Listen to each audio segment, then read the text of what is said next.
now to Wissam Tarif. He's the Senior Advocacy Officer on Syria for online civic movement Avaz. He joins me now from Beirut. Thanks a lot for joining us, sir. What are your feelings about Russia's withdrawal? Well, to be honest, it's quite confusing and quite not expected. Nevertheless, it has been a reason where we have seen a lot of Syrians in different areas actually celebrating it.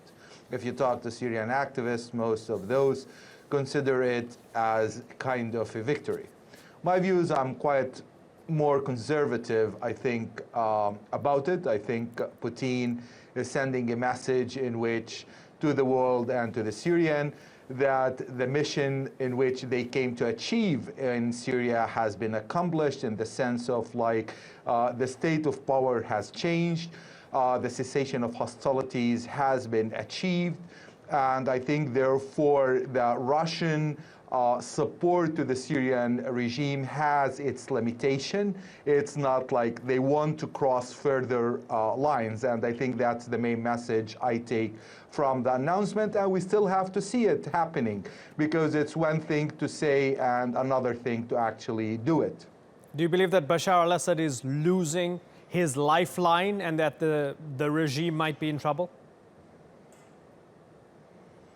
I think the regime is in trouble. The regime survival relied heavily in the destruction of the country, killing hundreds of thousands of Syrians, detaining hundreds of thousands. We see forced disappeared people all over the country. So the scale of the terror that the regime has put in the last 5 years is tremendous. And the regime is very much aware that they cannot continue to exist in Syria except by exerting and practicing terror on the Syrian people. So of course this is huge for Bashar al-Assad, and it's a huge indicator of what is the future before him and his regime. So let's try and look at the big picture for a second, given the 5-year anniversary. It's an awful anniversary for any Syrian to talk about, 5 years of war. But 5 years on, so you have Geneva, you have factions in Geneva sitting down, trying to talk. There's a ceasefire, however fragile. People can protest again after they couldn't for a long, long time. They had barrel bombs dropped on them. Are you hopeful 5 years on? Well, listen, we always, like the media in general, the analysts, we tend to kind of take Syria, what is happening, out of the context of the history of this started as a peaceful uprising. We have to keep remembering that. People went, took the streets, they were met by the violence of the regime, by live bullets, from Daraa to Banyas to Damascus to Homs, etc.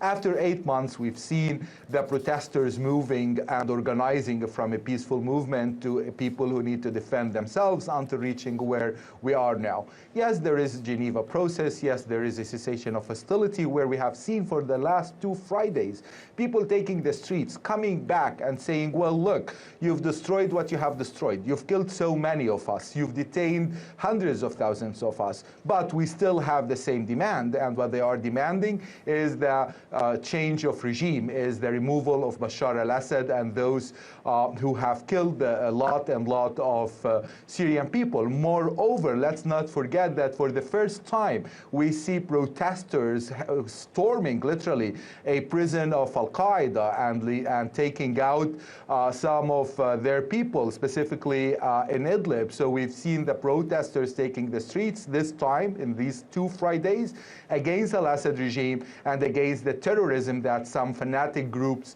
have been practicing and putting on the shoulders and on the lives of the Syrian people. Wissam Tarif, thank you very much for joining us. Unfortunately, we have run out of time. Hope to speak to you soon.